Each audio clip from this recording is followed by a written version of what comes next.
शहीदों की चिताओं पर लगेंगे हर वर्ष मेले, वतन पर मिटने वालों का यही बाकी निशान होगा। वेलकम, मैं हवलदार सुखविंदर सिंह 14 सिख कमांडिंग ऑफिसर की तरफ से आप सबका कारगिल वार मेमोरियल में हार्दिक अभिनंदन करता हूं।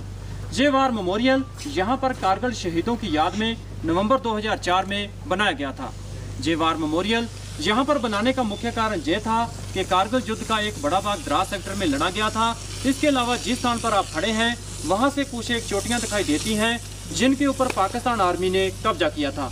ये दिखाई देने वाली चोटियाँ इस प्रकार से हैं। आपके सामने जो पहाड़ी दिखाई दे रही है नाम तोलोलिंग। अगर आप अपना ध्यान थोड़ा बाएं बिल्कुल स्काईलाइन के ऊपर लेकर जाएं, जहाँ पर हल्का स्नो गिरा हुआ है, नाम तोलोलिंग टॉप। तोलोलिंग टॉप से बाएं की तरफ बढ़ता हुआ स्पार, जहाँ पर स्काईलाइन में दो नुकीली चोटियाँ दिखाई दे रही हैं। बहने वाली चोटी नाम टाइगर हिल। टाइगर हिल से बाएं की तरफ बढ़ता हुआ स्पार, जहाँ पर दूसरी नुकीली चोटी दिखाई दे रही है, नाम राइनो हॉर्न। टाइगर हिल और राइनो हॉर्न के बीच में कुछ एक छोटी छोटी पोस्टें हैं, जैसे India gate, helmet top, Shivling post और रॉकी नोक। वापस राइनो हॉर्न से बाएं की तरफ बढ़ता हुआ स्पार, जहां पर लास्ट स्काईलैंड के ऊपर बर्फ गिरा हुआ दिखाई दे रहा है, नाम .4875। .4875 को बत्रा टॉप के नाम से भी जाना जाता है, क्योंकि यहाँ पर कैप्टन विक्रम बत्रा का शहादत हुआ था। जिस रास्ते से आप आए हैं इस रास्ते को नेशनल हाईवे 1 डेल्टा के नाम से जाना जाता है, जो कि लेह को श्रीनगर के साथ जोड़ता है। कारगिल का युद्ध 20 मई 1999 को शुरू हुआ था और 26 जुलाई 1999 को संपन्न हुआ था। इसीलिए हम विजय दिवस हर साल 26 जुलाई को मनाते हैं। घुसपैठ होने का मुख्य कारण ये था कि शिमला समझौते के तहत दोनों देशों की सेना विंटर के दौरान बर्फीले इलाके में चला जाता था, क्योंकि यहाँ का record temperature -60 degree centigrade record किया गया था। 1998 के विंटर के दौरान जब हमारी सेना LOC को छोड़कर बर्फीले इलाके में चला गया, तो उस समय पाकिस्तान आर्मी ने धोखे से हमारी पोस्टों के ऊपर कब्जा कर लिया। और जब वापस 1999 के समर के दौरान हमारी सेना LOC पर गया, तो उसने देखा कि पाकिस्तान आर्मी हमारी पोस्टों के ऊपर कब्जा जमाए बैठी थी।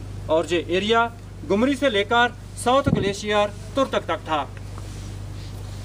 तोलोलिंग पहाड़ के ऊपर सबसे पहले 18 ग्रेनेडियर के जवानों द्वारा ऑपरेशन शुरू किया गया, लेकिन अच्छी तरह से पोजीशन बनाकर बैठे हुए घुसपैठियों के प्रभावित फायर के द्वारा यूनिट की मूवमेंट को रोक दिया गया।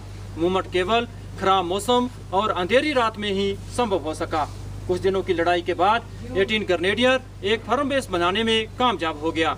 उसके बाद इस पहाड़ी के ऊपर कब्जा करने के लिए टूर राज राइफल के जवानों द्वारा अलग अलग दिशाओं से हमला किया गया और इस प्रकार 20 मई 1999 से लेकर 13 जून 1999 तक चले संघर्षपूर्ण ऑपरेशन के बाद इस पहाड़ी के ऊपर कब्जा किया, जहां पर हमारी casualty 3 officer, 4 junior commissioned officer और 33 जवान का हुआ था। तोलोलिंग पहाड़ के ऊपर कब्जा हो जाने के बाद इंडियन आर्मी का ध्यान टाइगर हिल पर गया, क्योंकि टाइगर हिल से दुश्मन नेशनल हाईवे को डायरेक्ट शूट करता था, जिससे सेना की कॉन्वॉय और सिविल व्हीकल को आने जाने में परेशानी होती थी। टाइगर हिल पर कब्जा करने के लिए 8 सिख और 18 ग्रेनेडियर को नियुक्त किया गया। दोनों पलटनों ने अच्छी प्लानिंग के साथ इस पोस्ट के ऊपर हमला किया और 3 जुलाई से लेकर 8 जुलाई तक चले ऑपरेशन के बाद टाइगर हिल पर कब्जा किया। टाइगर हिल पर 18 ग्रेनेडियर के ग्रेनेडियर जोगेंद्र सिंह यादव की बहादुरी को देखते हुए उन्हें परमवीर चक्र और लेफ्टिनेंट बलवान सिंह की बहादुरी को देखते हुए उन्हें महावीर चक्र के साथ सम्मानित किया गया। इसके अलावा 8 सिख के द्वारा टाइगर हिल की साथ वाली पोस्ट इंडिया गेट पर भी कब्जा किया गया, जहां पर हमारी casualty 1 officer, 4 junior commissioned officer और 30 जवान का हुआ था। इसके अलावा 120 जवान घायल हुए थे। .4875 पर कब्जा करने के लिए कैप्टन विक्रम बत्रा की बहादुरी को देखते हुए उन्हीं की पलटन 13 जैक राइफल को नियुक्त किया गया और .4875 के दूसरे फीचर्स जैसे पिंपल 1, पिंपल 2 और वेल बैग पर कब्जा करने के लिए 17 जाट और ट्विन बम पर कब्जा करने के लिए 2 नागा को डिटेल किया गया। तीनों पलटनों ने अच्छे सोच विचार के साथ इन पोस्टों के ऊपर हमला किया और 4 जुलाई से लेकर 10 जुलाई तक चले ऑपरेशन के बाद इन पोस्टों के ऊपर कब्जा किया, जहां पर हमारी सबसे ज्यादा कैजुअलिटी 59 जवान का हुआ था। जहां पर ही पाकिस्तान रेंजर्स की गोली लगने से कैप्टन विक्रम बत्रा और कैप्टन अनुज नायर का शहादत हुआ। कैप्टन विक्रम बत्रा और राइफलमैन संजय कुमार की बहादुरी को देखते हुए उन्हें परमवीर चक्र और कैप्टन अनुज नायर की बहादुरी को देखते हुए उन्हें महावीर चक्र के साथ सम्मानित किया गया। जिन पलटनों ने कारगिल युद्ध में हिस्सा लिया और जिन पलटनों के जवानों ने इस युद्ध के दौरान शहादत प्राप्त किया, उन सभी के नाम इस वार मेमोरियल में दर्ज हैं। इसके अलावा आपके दाहिने कैप्टन मनोज पांडे गैलरी में ऑपरेशन विजय के कुछ फोटोग्राफ्स और पाकिस्तान आर्मी के कुछ इक्विपमेंट रखे गए हैं, आप देख सकते हैं।